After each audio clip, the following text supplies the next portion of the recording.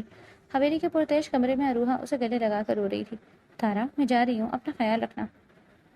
تارا نے مسکرا کر اسے الوداع کہا، مگر اس کے وہم و گمان میں بھی نہ تھا کہ یہ مسکراہٹ اس کے لبوں پر آخری بار سجی ہے۔ اروہا اور زرون کے جاتے ہی حویلی میں ایک عجیب سی خاموشی چھا گئی۔ تارا نے اپنی ماں حلیمہ کے ساتھ تھوڑا کام کروایا، لیکن اسے گھر پر اکیلے اپنے معذور باپ اور ننھے باران چاند کی فکر کھائی جا رہی تھی۔ شام کے سائے گھیرے ہو رہے تھے جب تارا حویلی سے نکلی۔ راستہ ویران تھا اور دور دور تک کوئی نہ تھا۔ ابھی وہ اپنے گھر کے قریب پہنچی تھی اور اس کے کچے مکان کی دیواریں نظر آنے لگی تھی کہ اچانک پیچھے سے ایک تیز رفتار کالی گاڑی نمودار ہوئی۔ چرچراہٹ اور ٹکر، گاڑی نے تارا کو پیچھے سے زوردار ہٹ کیا۔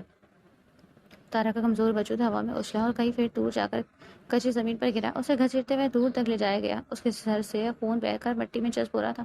ٹانگیں اور بازو پوری طرح زخمی ہو چکے تھے۔ وہ ڈر سے تڑپ رہی تھی، مگر آواز حلق میں ہی پھنس کر رہ گئی۔ گاڑی کا دروازہ کھلا اور عفان باہر نکلا۔ اس کے چہرے پر کوئی پچھتاوا نہیں تھا، بلکہ ایک وحشیانہ فاتحانہ مسکراہٹ تھی۔ اس نے تارا کا لہو لہان ہاتھ پکڑا اور اسے زبردستی گاڑی کی پچھلی سیٹ پر ڈالنے لگا۔ تارا نیم بے ہوشی میں بھی مزاحمت کی کوشش کر رہی تھی، مگر ناکاہت نے اسے مفلوج کر دیا۔ اسی دوران حلیمہ، جس کا دل کسی انجانے خوف سے دھڑک رہا تھا، وہاں پہنچ گئی۔ اپنی بیٹی کو لہو لہان اور عفان کے ہاتھوں میں دیکھ کر اس کے پیروں تلے سے زمین نکل گئی۔ وہ پاگلوں کی طرح بھاگی اور عفان کے قدموں میں گر گئی۔ چھوٹے مالک، خدا کے لیے رحم کریں، میری بیٹی کو چھوڑ دیں، یہ مر جائے گی مالک، اسے اسپتال لے جانے دیں، خدا کا واسطہ ہے آپ کو۔ عفان کے ساتھ اس کا دوست میر بھی گاڑی سے اترا۔ میر کی نظریں جب حلیمہ پر پڑی تو اس کی آنکھوں میں ہوس کی نئی لہر دوڑ گئی۔ حلیمہ کی شادی سے 14 سال کی عمر میں ہوئی تھی اور اب 29 سال کی عمر میں بھی وہ کسی ماں کے بجائے تارا کی بڑی بہن لگتی تھی۔ بھاگتے ہوئے اور تارا کو بچانے کی تگ میں اس کا دوپٹہ کہیں پیچھے گر چکا تھا اور وہ اپنی جوانی اور خوبصورتی کے ساتھ ان درندوں کے سامنے بالکل نہیں تھی۔ میر نے عفان کو آنکھ ماری شرمناک لہجے میں بولا، یار عفان، بیٹی کو چھوڑ، ذرا ماں کو تو دیکھ، کیا چیز ہے یہ؟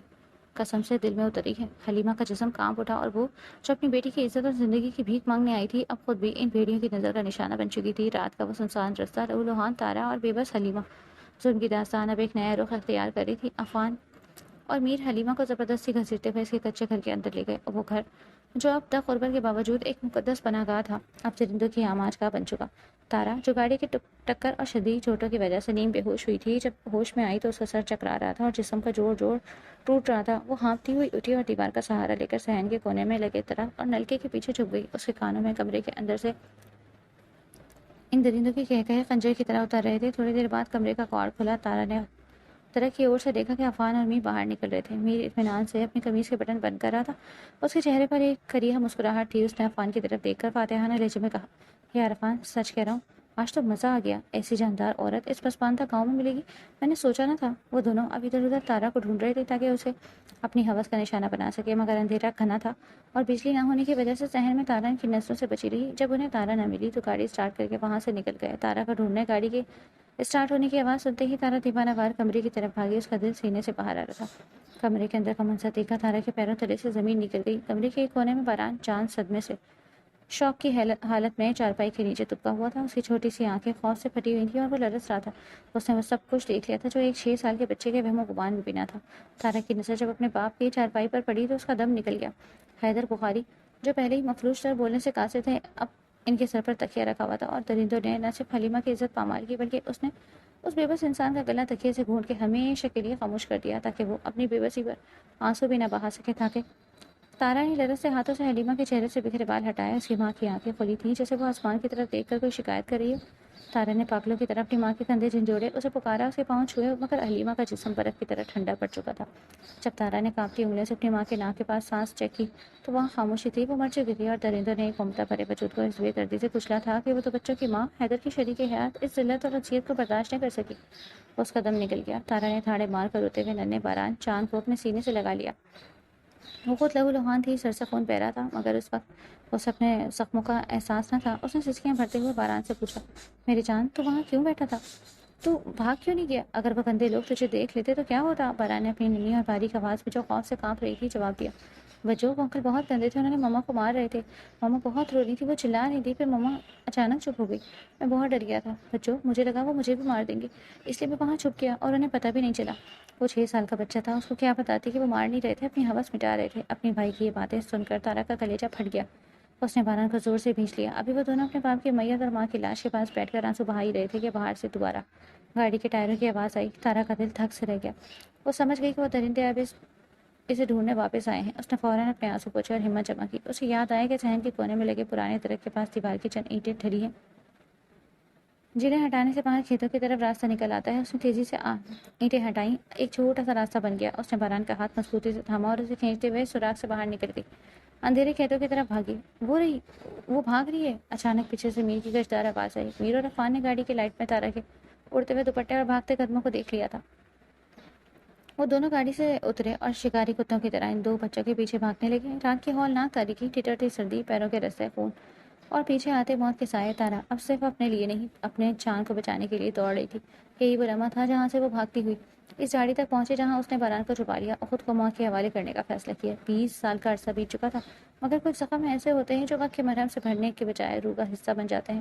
نین تارا کی زندگی بھی ایک ایسی ہی ادھورے خواب اور انمٹ درد کی کہانی بن چکی تھی۔ صبح کی ہلکی روشنی کھڑکی سے چھن کر کمرے میں آ رہی تھی جب نین تارا تیار ہو کر باہر نکلی۔ وہ دبلی پتلی 15 سالہ لڑکی اب ایک 35 سالہ پروکار اور پرکشش عورت کے روپ میں ڈھل چکی تھی۔ 8 سال کی طویل کوما اور پھر سالوں کی نکاحت کے بعد اب اس کی صحت بہتر ہوئی۔ وہ پہلے سے تھوڑی صحت مند اور زیادہ پیاری لگنے لگی تھی، مگر اس کی بری آنکھوں میں چھپا ہوا دکھ آج بھی ویسا ہی تھا۔ اس کی زندگی سے جوانی کے بہترین سال چھین گئے۔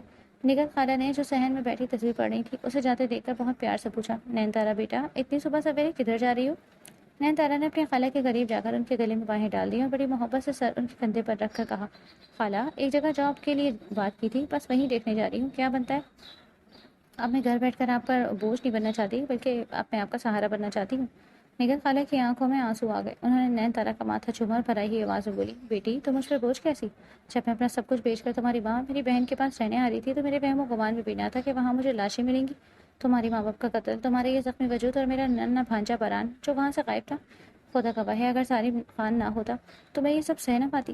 سالم خان کے نام پر تارا کے دل کو کچھ ہوا۔ جب بھی نین تارا کے خانوں میں سالم کا نام گونجتا اس کے دل میں ایک عجیب سی ہلچل مچ جاتی۔ سالم اب ایک 37 سالہ وجیہ اور بھرپور شخصیت کا مالک تھا جس کی زندگی اپنی بیٹی 17 سال اور بیٹے 15 سالہ کے گرد گھومتی۔ اس کی بیوی کا انتقال ہو چکا تھا اور اب وہ اس کے بچے دونوں ہی نین تارا کو بے حد پسند کرتے تھے۔ سالم نین تارا سے شادی کر کے اسے اپنی زندگی کا حصہ بنانا چاہتا تھا، مگر اس خواہش کے پیچھے ایک گہرا اور تاریخی راز چھپا تھا۔ حقیقت یہ تھی کہ سالم بھی اسی طبقے سے تعلق رکھتا تھا جس سے عفان اور میر تھے۔ عفان کا بہترین دوست تھا اور اس بدبخت رات وہ عفان اور میر کے ساتھ مزے کرنے یعنی کسی کا شکار کرنے ہی نکلا تھا، مگر جب وہ اس کچے گھر کے پاس پہنچا اور وہاں کا منظر دیکھا تو اس کے اندر کا انسان جاگ اٹھا۔ وہاں تارا، نین تارا لہو لہان تڑپ رہی تھی، اس کا معصوم وجود درندگی کی بھیڑ چڑھ چکا تھا اور چاروں طرف موت کا سناٹا تھا۔ سالم کا دل دہل گیا، اسے اپنی حوث پر ندامت محسوس ہونے لگی۔ اس نے فوراً تارا کو اپنی گاڑی میں ڈالا۔ اسی لمحے نگر خالہ جو ابھی وہاں پہنچی تھی تڑپ کر گاڑی کے پاس آئی اور دھاڑے مار کر رونے لگی۔ میری تارا، میری بچی، کیا ہو گیا؟ اسے کہاں لے جا رہے ہو؟ سالم نے ہمت دکھائی اور ان دونوں کو لے کر اسپتال بھاگا۔ یہی وہ رات تھی جب سالم نے تارا کی جان بچا کر اپنے گناہوں کا کفارہ ادا کرنے کا فیصلہ کیا۔ سالم خان وہ فرشتہ صرف انسان تھا جس نے اس کالی رات میں نین تارا کو ان درندوں کے چنگل سے نکالا۔ اس نے نہ صرف اسے پناہ دی بلکہ 8 سال تک اسے بہترین اسپتالوں میں علاج کروایا۔ نین تارا 8 سال تک کومے میں رہی، زندگی اور موت کے اس لکیر پر جہاں سے واپسی کی امید تک تقریباً دم توڑ چکی تھی، لیکن سالم نے ہمت نہیں ہاری اور اسے مرنے نہ دیا۔ جب 8 سال بعد نین تارا کو ہوش آیا تو اس کی پہلی پکار اس کا چاند باران تھا۔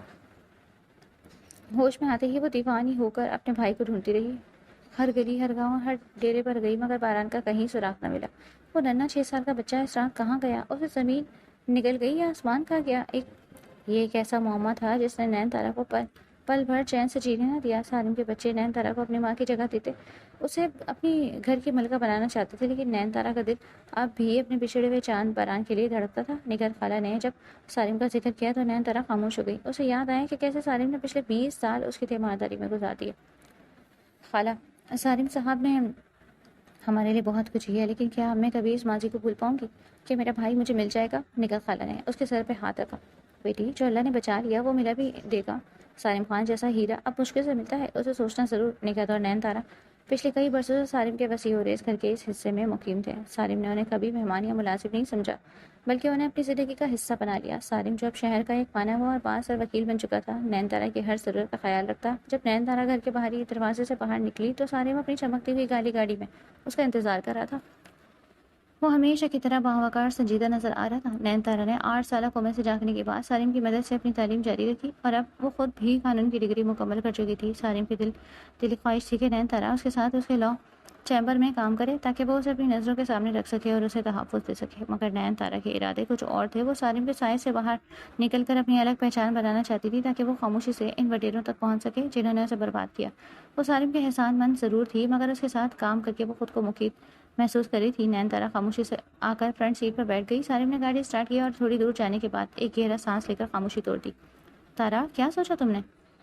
میرے آفس میں تمہارے لیے سب کچھ تیار ہے۔ تم جانتی ہو کہ میرے ساتھ کام کرنا تمہارے کیریئر اور حفاظت کے لیے کتنا ضروری ہے، کیونکہ سے اجنبی جگہ جا کر خود کو تھکانا چاہتی ہو؟ نین تارا نے کھڑکی سے باہر تیزی سے گزرتے درختوں کو دیکھا۔ اس کے ذہن میں اس کالی رات کے سائے لہرا گئے۔ وہ جانتی تھی کہ سالم اسے بہت چاہتا ہے۔ اس کے بچے اسے ماں کی طرح پوچھتے ہیں۔ اس نے کوئی جواب نہیں دیا۔ اس کی خاموشی سالم کے لیے ایک واضح نہ تھی، مگر وہ اسے مجبور نہیں کرنا چاہتی تھی۔ سالم نے ایک بار بھی تارا کے پربکار چہرے کو دیکھا جہاں اب معصومیت کی جگہ ایک سرد موری لے لی تھی۔ ٹھیک ہے تارا، اگر تمہاری یہی مرضی ہے تو میں تمہیں مجبور نہیں کروں گا، لیکن یاد رکھنا میں ہمیشہ تمہارے پیچھے کھڑا ہوں۔ نین تارا نے کھڑکی سے باہر دیکھتے ہوئے اپنی سوچوں کو یکجا کیا اور نہایت سنجیدگی سے رخ موڑ کر سالم کی طرف دیکھا۔ اس کی بھوری آنکھوں میں ایک عجیب سا عزم تھا۔ ٹھیک ہے سالم، مجھے آپ کے ساتھ کام کرنے پر کوئی اعتراض نہیں ہے، لیکن میری ایک شرط ہے۔ سالم نے چونک کر اس کی طرف دیکھا۔ اس کے چہرے پر امید کی کرن جاگی۔ نین تارا نے اپنی بات جاری رکھی۔ میں صرف اپنی محنت اور کام کی بنیاد پر آپ کے ساتھ رہوں گی۔ میں آپ سے اپنی تنخواہ لوں گی اور اس سے زیادہ 1 روپیہ بھی مجھ پر خرچ نہیں کیا جائے گا۔ میں کسی کا احسان لے کر جھکنا نہیں چاہتی۔ سالم کے لبوں پر ایک فاتحانہ مسکراہٹ پھیل گئی۔ وہ نین تارا کی اس خودداری کا قائل تھا۔ یہی وہ چیز تھی جس نے اسے باقی عورتوں کے ممتاز رکھا۔ اسے پیسوں یا مراد کی پرواہ نہیں تھی، اسے تو بس اس بات کی خوشی تھی کہ اب نین تارا ہر لمحہ اس کی نظروں کے سامنے رہے گی، وہ اسے تحفظ بھی دے سکے اور شاید وقت گزرنے کے ساتھ اس کے دل میں اپنے لیے جگہ بھی بنا لے۔ جیسا تم چاہو تارا، مجھے تمہاری ہر شرط منظور ہے۔ تمہاری محنت کا صلہ تمہیں تمہاری مرضی کے مطابق ملے گا۔ سالم نے خوشی چھپاتے ہوئے بڑے وقار سے حامی بھری۔ اسے تیزی سے گاڑی کا رخ اپنے لاء چیمبر کی طرف موڑ دیا۔ شہر کا یہ مصروف ترین علاقہ تھا جہاں سالم خان کا نام ایک دہشت اور رعب کی علامت سمجھا جاتا۔ جیسے ہی گاڑی چیمبر کے سامنے رکی، وہاں موجود عملہ الرٹ ہو گیا۔ سالم نے گاڑی سے اتر کر تارا کے لیے دروازہ کھولا۔ نین تارا جب گاڑی سے باہر نکلی تو اس کے چلنے کے انداز میں وہ 20 سال پرانی خوفزدہ لڑکی کہیں نہیں تھی۔ وہ ایک وکیل تھی، ایک ایسی عورت جو اپنے دوسروں کو انصاف دلانے نکلی جبکہ اس کا اپنا انصاف ابھی ادھورا تھا۔ چیمبر کے اندر داخل ہوتے ہی سالم نے اپنے اسسٹنٹ کو بلایا اور نین تارا کا تعارف کروایا۔ آج سے مس نین تارا ہمارے ساتھ بطور ایسوسیٹ کام کریں گی۔ ان کا کیبن میری کیبن کے بالکل ساتھ ہونا چاہیے۔ سالم اپنی کرسی پر بیٹھ کر نین تارا کو دیکھنے لگا جو اپنے نئے ڈیسک کا جائزہ لے رہی تھی۔ وہ خوش تھا۔ مشال شاہ، فرحان شاہ نے ناشتے کی میز پر بیٹھتے ہی اپنے خاص ملازم کی طرف سوالیہ نظروں سے دیکھا۔ ارزان ابھی تک نہیں اٹھا؟ ان کی آواز میں ایک باپ کی ممتا اور تھوڑا سا رعب دونوں شامل تھے۔ دونوں ملازم نے سر جھکا کر بڑے ادب سے جواب دیا۔ نہیں صاحب, چھوٹے صاحب ابھی تک سو رہے ہیں. فرزان نے گہری سانس لی اور اپنی بیگم انم کی طرف دیکھا. انم شاہ اس عمر میں بھی اتنی حسین اور ماڈرن خاتون تھی کہ انہیں دیکھ کر کوئی اندازہ نہیں لگا سکتا تھا کہ وہ 3 جوان بچوں کی ماں ہے. ان کا نکھرا ہوا روپ اور باوقار شخصیت شاہ حویلی کی رونق تھی. سمیر کدھر ہے بیگم؟ فرزان نے اپنے بڑے بیٹے کے بارے میں پوچھا جو اکثر غائب ہی رہتا. انم نے اپنا حسین چہرہ فرزان کی طرف موڑا اور تھوڑی پریشانی سے بولی, وہ پریشا کے فلیٹ پر گیا ہے, کہتا ہے کہ اگر میری منگنی پریشا سے نہیں کروائی تو میں وہیں رہوں گا. فرزان شاہ کا پارا ایک دم چڑھ گیا. یہ کیا بات ہے؟ وہ بھی بچی ہے, ہماری مالا کی عمر ہے 17 سال اور سمیر خود 28 سال کا بھرپور مرد ہے. میں کیسے ایک اتنی چھوٹی لڑکی کا ہاتھ اس کے ہاتھ میں دے دوں؟ کیا تھوڑی سی بھی عقل نہیں ہے اس میں؟ انم نے اپنے کندھے اچھا کر لاپرواہی سے جواب دیا. اب میں کیا کہوں, دونوں ایک دوسرے کو پسند کرتے ہیں, میں اس معاملے میں کچھ نہیں بول سکتی. ابھی فرزان شاہ کچھ مزید کہنے ہی والے تھے کہ ان کی بیٹی مالا چہکتی ہوئی وہاں پہنچی. کالج کے لیے تیار معصوم اور پیاری مالا نے آتے ہی کہا, گڈ مارننگ مام, گڈ مارننگ ڈیڈ. دونوں کے چہروں پر مالا کو دیکھ کر مسکراہٹ آ گئی. گڈ مارننگ میری جان, دونوں نے ایک ساتھ کہا. مالا جلدی جلدی اپنا ناشتہ ختم کرنے لگی کیونکہ اسے کالج کے لیے دیر ہو رہی تھی. جب وہ جانے کے لیے اٹھی تو فرزان نے پیچھے سے آواز دی, رک جاؤ بیٹا, ارزان چھوڑ آئے گا تمہیں. مالا نے ہنستے ہوئے پلٹ کر دیکھا اور بڑے پیار سے بولی, نہیں ڈیڈ, اگر میں بھائی کو جگانے بیٹھی تو آج میری کالج سے چھٹی ہو جائے گی. اللہ حافظ ڈیڈ, بائے مام. انم نے محبت سے بیٹی کو دیکھا اور کہا, اللہ حافظ میرا بچہ. شاہ حویلی کی رونقیں اب انم اور ان کے لاڈلے بیٹے ارزان کے گرد گھوم رہی تھیں. فرزان شاہ اپنے ہسپتال اور ڈیوٹی کے لیے نکل چکے تھے اور حویلی میں ملازم صفائی ستھرائی میں مصروف تھے. جب ارزان, جو کہ گھر کا سب سے چھوٹا اور لاڈلا شہزادہ تھا, اپنی لمبی نیند سے بیدار ہو کر لاؤنج میں آیا, ارزان نے ڈھال قدموں سے چلتا ہوا اپنی ماں کے پاس آیا اور بغیر کچھ کہے انم کی گود میں سر رکھ کر لیٹ گیا. اس کی بھوری آنکھیں ابھی بھی نیند سے بوجھل تھی. گڈ مارننگ مام, اس نے مدھم آواز میں کہا. انم نے مسکراتے ہوئے اپنے لاڈلے کے ماتھے سے بال ہٹائے اور گھڑی کی طرف دیکھ کر بولی, 4 بجے کون سی مارننگ ہوتی ہے میری جان؟ ارزان کے لبوں پر ایک ہلکی سی شرارتی مسکراہٹ آئی. میری صبح تو اب ہوئی ہے نا مام. انم بس ہنس دی اور اس کے سر میں انگلیاں چلانے لگی. ارزان بچپن سے ہی انم کا سب سے پسندیدہ بچہ رہا. شاید اس کی معصومیت اور لاڈ پیار کی وجہ سے وہ اسے اپنے باقی بچوں سے زیادہ عزیز رکھتی. فرزان شاہ شہر کے ایک مانے ہوئے اور انتہائی قابل سرجن ڈاکٹر تھے. انہوں نے اپنی کزن اور کالج کی محبت انم شاہ سے شادی کی تھی, جو خود بھی ایک ڈاکٹر تھی. ان کی زندگی اپنے 3 بچوں کے گرد گھومتی. سمیر شاہ 28 سال, بڑا بیٹا جو پولیس میں SHO ہے, وجیہہ تیکھے نقش, گوری آنکھیں اور گوری رنگت. وہ ایک ایسا بھرپور مرد جسے کوئی ایک بار دیکھے تو دیکھتا ہی رہ جائے. وہ پریشا کی محبت میں گرفتار, اس کے لیے کسی بھی حد تک جانے کو تیار. ارزان شاہ 26 سال, چھوٹا بیٹا اور گھر کا اصل شہزادہ. اسے پڑھائی سے کبھی رغبت نہیں رہی, مگر والدین کی خوشی کے لیے ڈاکٹری کی ڈگری مکمل کر لی. حالانکہ اسپتال جانے کا اس کا کوئی ارادہ نہ تھا. بری آنکھوں والا یہ گورا چٹا شہزادہ ایک نمبر کا پلے بوائے. اسے دن میں 2-3 بار تو سچا پیار ہو جاتا اور اس کی زندگی عیش و عشرت میں گزر رہی تھی.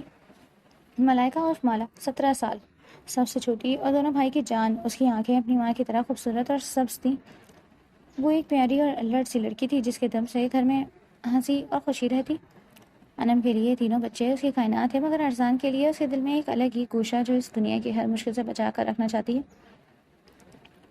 سمیر اور پریشا کی زندگی کے اس پہلو میں جہاں ایک طرف جذبات کی شدت ہے, وہیں دوسری طرف سماجی اور اخلاقی حدود کی پامالی بھی صاف نظر آ رہی تھی. قانون کا محافظ ہونے کے باوجود سمیر اپنی نجی زندگی میں ایک ایسے راستے پر چل رہا ہے جو معاشرتی نظر میں ناجائز ہے. سمیر پریشا کے فلیٹ کے کمرے میں نکل کر اپنی یونیفارم پریس کر رہا تھا. اسے پولیس اسٹیشن کے لیے نکلنا تھا, اسی لیے اس نے ایک اضافی یونیفارم فلیٹ پر بھی رکھی ہوئی تھی.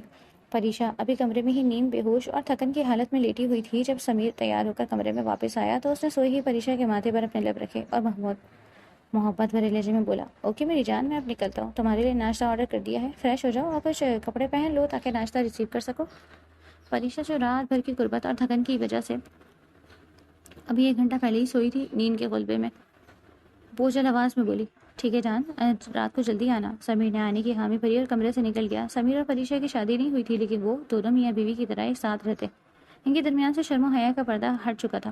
اب تو حال یہ تھا کہ پریشا کو سمیر کے بغیر نیند تک نہیں آتی. وہ لڑکا سمیر جو SHO ہے اور لوگوں کو انصاف دلاتا, آج خود ایک ناجائز رشتے میں قید ہو کر رہ گیا تھا. نکاح کا ارادہ ابھی نہ تو پریشا کا تھا اور نہ ہی سمیر کا. وہ بس اسی آزادانہ طرز زندگی کے عادی ہو چکے تھے. دوسری طرف شاہ حویلی میں ارزان اپنی ماں کی گود سے اٹھ کر اب تیار ہونے جا رہا تھا. اسے خبر نہیں تھی کہ اس کا بڑا بھائی کس طرح سے زندگی گزارا ہے, کیونکہ سب کی نظر میں سمیر ایک فرض شناس پولیس آفیسر تھا. مشال شاہ حویلی کی فضا روشنیوں سے اور موسیقی سے مہک رہی تھی. فرزان شاہ اور انم شاہ کی شادی کی سالگرہ اینیورسری کی تقریب تھی. جہاں تمام رشتہ دار، دوست احباب اور شہر کے معروف شخصیات جمع تھیں۔ حویلی کے وسیع لان میں مہمانوں کا ہجوم تھا، جہاں ارزان اپنے بڑے بھائی سمیر کے پاس کھڑا تھا اور اپنی مخصوص عادات کے مطابق محفل کا جائزہ لے رہا تھا۔ اچانک اس کی نظر ایک ایسی لڑکی پر پڑی جو پوری پارٹی میں اپنی خوبصورتی کی وجہ سے نمایاں تھی۔ ارزان نے سمیر کی طرف جھک کر کہا، بھائی، زباب آپ کی طرف ہی دیکھ رہی ہے۔ زباب سالم خان وکیل کی بیٹی تھی اور سالم وجدان کی گہری دوستی کی وجہ سے آج وہ اپنی فیملی کے ساتھ یہاں موجود تھی۔ زباب اور مالا وجدان کی بیٹی بھی ہم عمر ہونے کی وجہ سے بہترین سہیلیاں تھیں اور ایک ساتھ پڑھتی۔ زحاب واقعی ایک حسین اور معصوم سی لڑکی تھی۔ اس کی لمبے سنہری بال، بھرا بھرا سراپا اور بڑی بڑی سنہری بھوری آنکھوں پر ہر ایک کو اپنی طرف متوجہ کر لیتی۔ آج وہ سفید فراک میں ملبوس تھی اور اس کا حسن ہر نظر کو اپنی طرف کھینچ رہا تھا۔ محفل میں ہر کوئی پوچھ رہا تھا کہ یہ لڑکی کون ہے۔ مالا بھی پیاری تھی، لیکن زحاب کے سحر انگیز حسن کے سامنے وہ تھوڑی پھیکی لگ رہی تھی۔ سمیر نے ہاتھ میں ڈرنک پکڑے ہوئے ایک سرسری نظر زحاب پر ڈالی، لیکن وہ فوراً ہی اپنی نظریں پھیر گیا، کیونکہ اس کے دل و دماغ پر تو پریشاں چھائی ہوئی تھی۔ ادھر زباب نے موقع پا کر مالا کے کان میں سرگوشی کی، یار مالا، تو اپنے بھائی سے بات کرنا، آئی لائک ہم۔ مالا جو زحاب کے ساتھ کھڑی تھی وہ اپنی جگہ پیاری ضرور تھی، لیکن آج زباب کے سنہری بالوں اور بڑی بڑی بری آنکھوں نے غضب ڈھایا ہوا تھا۔ ہر دیکھنے والا زباب کے بارے میں پوچھا تھا، مگر زباب کی ساری توجہ ارزان پر مرکوز تھی۔ اسے ارزان کی وہ ادائیں پسند تھی جو وہ دوسری لڑکیوں کو دکھاتا۔ وہ چاہتی تھی کہ ارزان کی نظر صرف اس پر ٹھہرے۔ ارزان کو جب اپنے جسم پر کسی کی نظروں کی تپش محسوس ہوئی تو اس نے ایک بار پھر سمیر کو کوہنی ماری، بھائی، میں کہہ رہا ہوں کہ وہ آپ کو دیکھ رہی ہے، شاید وہ آپ کے روپ سے متاثر۔ ارزان ابھی تک اس حقیقت سے باہر بے خبر تھا کہ وہ لڑکی جس کے لیے پوری پارٹی پاگل ہو رہی ہے وہ خود ارزان کے عشق میں گرفتار ہو چکی۔ سمیر جو پریشا کے خیالات میں گم تھا، اسے ان باتوں سے کوئی دلچسپی نہیں تھی، لیکن زباب نے تہیہ کر لیا تھا کہ آج وہ ارزان کی توجہ حاصل کر کے ہی رہے گا۔ مالا اور زباب ابھی ارزان کے بارے میں باتیں کر ہی رہے تھے۔ مالا نے زباب کا ہاتھ دبا کر اسے تسلی دی اور شرارت سے بولی، تم ٹینشن نہ لو زباب، میں تمہیں ہی اپنی بھابھی بناؤں گی، بس دیکھتی جاؤ۔ ابھی وہ دونوں ہنسی رہی تھی کہ وجدان شاہ، انم اور سالم خان ان کے پاس آ کر کھڑے ہو گئے۔ انم شاہ سیاہ رنگ کی ساڑی، بلیک ساڑی میں غضب ڈھاری تھی، ان کی دھوریاں رنگ پر سیاہ رنگ بہت جچ رہا تھا اور وہ اپنی عمر سے کہیں چھوٹی نظر آ رہی تھی۔ انم نے آگے بڑھ کر زباب کے گلے سے لگایا اور زباب شروع تھی انم کو بہت پسند تھی اور وہ اسے اپنی بیٹیوں کی طرح چاہتی تھی۔ انم نے بڑے پیار سے زباب کے گال تھپ تھپائے اور بولی، آؤ میری کیوٹو بھی آئی ہے، ویلکم ٹو پارٹی میری جان۔ زباب بھی ٹپاک سے انم کے گلے لگ گئی اور اپنی پیاری سی مسکراہٹ بکھیرتے ہوئے بولی، تھینک یو آنٹی، آج آپ بہت پیاری لگ رہی ہیں۔ زباب کو بھی انم سے بہت لگاؤ تھا، شاید اس لیے بھی کہ وہ اسے اپنی ہونے والی ساس کے روپ میں دیکھتی تھی۔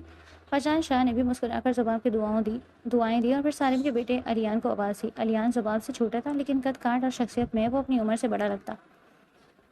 الیان بھی اپنے والد اور بہن کے ساتھ اس محفل کی رونق بنا ہوا تھا۔ بڑوں سے ملنے کے بعد الیان سیدھا سمیر اور ارزان کی طرف بڑھ گیا۔ سمیر اور ارزان دونوں ہی الیان سے بہت محبت سے پیش آتے اور اسے اپنا چھوٹا بھائی ہی مانتے تھے۔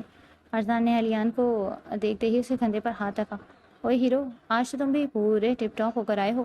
الیان نے ہنس کر جواب دیا اور ان دونوں کی کمپنی میں مگن ہو گیا۔ وہ ہمیشہ سے ان دونوں بھائیوں کو اپنا آئیڈیل مانتا تھا اور ان کے ساتھ وقت گزارنا بہت انجوائے کرتا۔ یوں لگ رہا تھا جیسے دو خاندان نہیں بلکہ ایک ہی خاندان کے افراد اکٹھے خوشیاں منا رہے ہوں۔ سالم حویلی کی چکا چوند میں کھڑا تو ضرور تھا، مگر اس کا دل بار بار اپنے گھر کی سمت جا رہا تھا۔ اس نے نین تارا کو بہت مائل کیا، بہت زور دیا تھا کہ وہ آج اس کے ساتھ چلے، لیکن تارا نے صاف انکار کر دیا تھا اور آج اس کی طبیعت کچھ ناساز تھی۔ سر میں بھاری پن تھا جس کی وجہ سے اس نے گھر پر رکنے کا ترجیح دی۔ سالم کا چھوٹا بیٹا الیان بھی تارا کے بغیر آنے پر اداس تھا۔ اس نے بھی بہت ضد کی تھی، مما آپ پلیز ہمارے ساتھ چلیں، آپ کے بغیر مزہ نہیں آئے گا۔ الیان نین تارا کو مما ہی پکارتا تھا اور تارا کو بھی اس پر کبھی برا نہیں لگا۔ الیان کی پیدائش کے وقت تھی، اس کی اپنی ماں کا انتقال ہو گیا، اس لیے اس نے نین تارا کے وجود میں ہی اپنی ماں کی خوشبو اور ممتا کو پایا تھا۔ وہ 15 سال کا شہزادہ نین تارا کو بھی اپنی جان سے زیادہ پیارا تھا۔ ادھر حویلی میں پارٹی کا شور تھا اور ادھر اپنے کمرے میں اکیلی لیٹی نین تارا ماضی کے اندھیروں میں بھٹک رہی تھی۔ اس کے ذہن میں صرف ایک ہی سوال ہتھوڑے برسا رہا تھا، آخر میرا باران کدھر گیا؟ وہ تو صرف 6 سال کا معصوم بچہ تھا۔ جب بھی کوئی برا خیال اس کے دل میں آتا، نین تارا کی ضبط کی دیوار ٹوٹ جاتی اور وہ تاڑے مار مار کر رونے لگتی۔ اس کی سسکیاں کمرے کی خاموشی کو چیر رہی تھیں۔ میرا پیارا بھائی، کہاں ہوگا تو؟ کس حال میں ہوگا؟ باران اسرا غلام بخش کے گھر نہیں پہنچا اور نگر خالہ تو خود سب کچھ پیش کر وہاں آ گئی تھی، تو پھر وہ بچہ گیا کہاں؟ کیا اسے کوئی اٹھا لے گیا یا وہ اسی کالی رات کی درندگی کا شکار ہو گیا؟ روتے روتے جب دل کا بوجھ حد سے بڑھ گیا تو نین تارا نے ہمیشہ ہمت جمع کی، اٹھ کر منہ ہاتھ دھویا اور جائے نماز بچھا لی۔ اسے معلوم تھا کہ جب دنیا کے سب سہارے ختم ہو جائیں تو صرف وہی ایک ذات ہے جو سنتی ہے۔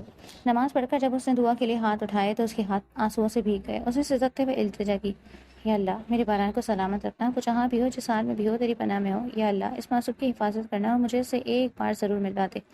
وہ دیر تک سجدے میں پڑی روتی رہی، اسے نہیں معلوم تھا کہ وقت کے پہیے نے اسے کس مقام پر لا کھڑا کیا ہے۔ پارٹی اب ختم ہو چکی تھی اور تمام مہمان رخصت ہو چکے تھے۔ حویلی کے اس پرسکون گوشے میں اب صرف گھر کے قریبی لوگ یعنی وجدان، انم، ارسلان، سمیر، مالا اور دوسری طرف سارم اور زباب اور الیان موجود تھے۔ سب مل کر چائے پی رہے تھے جب سارم نے پرانی دوستی کا مان رکھتے ہوئے بات چیت کا رخ اپنی دلی خواہش کی طرف موڑا۔ سارم نے چائے کا ایک کپ میز پر رکھتے ہوئے وجدان اور انم کی طرف دیکھا اور مسکرا کر بولا، یار وجدان، تم لوگ اب بات کرو نا اپنی بھابھی نینتارا سے کہ وہ مان جائے۔ میں نے بہت صبر کیا ہے، اب تو مجھے اس صبر کا پھل مل جانا چاہیے۔ انم نے فوراً تائید کیا اور بڑے خلوص سے بولی، بالکل سارم بھائی، ہم آپ کی طرف سے بھابھی سے بات کریں گے، آپ بالکل فکر نہ کریں۔ اور انم بات کرتے کرتے اچانک رک گئی، جیسے کچھ کہنے کی ہمت نہ پا رہی ہوں۔ سارم نے ان کی ہچکچاہٹ بھانپ لی اور پوچھا، اور کیا بھابھی، کوئی اور بات ہے؟ انم نے وجدان کی طرف دیکھا، جنہوں نے آنکھیں ہی آنکھوں میں انہیں حوصلہ دیا۔ پھر انم نے مسکرا کر اپنی بات رکھی، سارم بھائی آپ ہمیں زباب دے دیں۔ دیکھیں مجھے زباب سے بہت محبت ہے اور میں اپنی بیٹی کے لیے اس کا رشتہ چاہتی ہوں۔ یہ سنتے ہی ارسلان جو اب تک موبائل میں مگن تھا چونک اٹھا۔ اس نے فوراً اپنے بھائی سمیر کی طرف دیکھ کر آنکھ ماری اور دھیرے سے سرگوشی کی، ہائے بھائی، بھابھی مل گئی آپ کو؟ سمیر نے خوشی سے ارسلان کو گھورا، اس کے ماتھے پر بل پڑ گئے۔ دوسری طرف سارم کو اس رشتے پر کوئی اعتراض نہ تھا، بھلا وجدان شاہ کے گھرانے سے اچھا رشتہ ان کی بیٹی کو کہاں ملنا تھا۔ سارم نے خوش دلی سے کہا، بھابھی چھوٹا وہ بڑی بات، میری بیٹی تو ہے ہی آپ کی، مجھے اس سے کوئی اعتراض نہیں، آپ بے فکر رہیں۔ سمیر کچھ کہنے کے لیے تڑپا، مگر وجدان شاہ نے اسے ایسی سخت نظروں سے گھورا کہ وہ اپنی بات حلق میں ہی دبا چکا تھا۔ اسے احساس ہو گیا تھا کہ اسے بات اس کے ہاتھ سے نکل چکی۔ زباب کا دل زور زور سے دھڑک رہا تھا، اس کی سمجھ میں نہیں آ رہا تھا کہ انہیں آنٹی کس بیٹے کے لیے رشتہ مانگ رہی ہیں۔ اگر یہ رشتہ ارسلان کے لیے تھا تو اس کی خوشی کی کوئی انتہا نہ تھی، وہ تو جیسے خوابوں کی دنیا میں پہنچ گئی تھی۔ لیکن دوسری طرف سمیر کی حالت دیدی تھی، یہ سوچ کری کہ اس کی آنکھیں باہر آنے کو تھی کہ اس کی شادی زباب سے طے کی جا رہی ہے۔ محفل میں ایک عجیب سی خاموشی چھا گئی، جہاں ارسلان مزے لے رہا تھا، زباب امید اور ڈر کے بیچ تھی، اور سمیر اندر ہی اندر سلگ رہا تھا۔ وجدان شاہ نے سالم کی طرف دیکھ کر اطمینان سے کہا، ٹھیک ہے سالم، پھر ہم اگلے ہفتے سمیر اور زباب کی منگنی کر دیتے ہیں۔ یہ سننا تھا کہ زباب کی آنکھیں پٹی کی پٹی رہ گئی۔ اس کا وہ خواب جو وہ ارسلان کے لیے بن رہی تھی لمحوں میں چکنا چور ہو گیا۔ دوسری طرف سمیر، اس کے اعصاب پہلے ہی تنے ہوئے تھے، خاموشی سے اٹھا اور اپنے کمرے کی طرف چلا گیا۔ اسے زباب بہت پیاری لگی تھی، اس کا حسن وہ متعارف بھی تھا، مگر وہ بھی ابھی شادی کے بندھن میں بننا ہی نہیں چاہتا تھا، نہ زباب سے اور نہ ہی پریشی سے۔ وہ اپنی آزاد زندگی کا عادی ہو چکا تھا۔ ارسلان جو اب تک اس صورتحال سے لطف اندوز ہو رہا تھا اور اپنے بھائی کو چھیڑ رہا تھا، اچانک ساکت ہو گیا۔ اس کی نظر جب زباب پر پڑی تو وہ اسے دیکھتا ہی رہ گیا۔ اس نے سوچا تھا کہ زباب خوش ہوگی، مگر وہ تو رو رہی تھی، اس کی آنکھیں دکھ سے سرخ ہو رہی تھی۔ ارسلان نے پہلے خود کو جھٹلایا کہ نہیں، یہ خوشی کے آنسو ہوں گے، مگر جب اس نے زباب کے چہرے کو غور سے دیکھا تو اس کا اپنا دل جیسے سینے میں مٹھی میں آ گیا۔ اس نے اعتراف کیا کہ ایسی آنکھیں اس نے آج سے پہلے کبھی نہیں دیکھی، اسے تراشیدہ لب اس کی نظروں سے کبھی نہیں گزرے۔ وہ لڑکا جو لڑکیوں کو ٹیشو پیپر سمجھتا تھا، جسے کبھی کسی کے آنے جانے سے فرق نہیں پڑتا تھا، آج اس لڑکی کا دکھ اس کے دل میں اتر رہا تھا۔ ارسلان کو اچانک کمرے میں آکسیجن کی کمی محسوس ہونے لگی، اس کا دم گھٹنے لگا اور وہ ہڑبڑا کر اٹھا اور بغیر کسی سے کچھ کہے باہر لان کی طرف نکل گیا۔ باہر ٹھنڈی ہوا چل رہی تھی، مگر ارسلان کے اندر ایک آگ لگی ہوئی تھی، وہ سمجھ نہیں پا رہا تھا کہ اسے کیا ہو رہا ہے۔ وہ لڑکی جس کا رشتہ اس کے بھائی سے طے ہوا، اس کی سرخ آنکھیں ارسلان کے دماغ سے چپک کر رہ گئی تھی۔ ادھر زباب اپنی جگہ بت بنی بیٹھی تھی، اسے سمجھ نہیں آ رہا تھا کہ وہ اس فیصلے پر احتجاج کرے یا خاموش رہے۔ اسے ارسلان کا یوں اٹھ کر باہر جانا اور بھی بے چین کر گیا تھا۔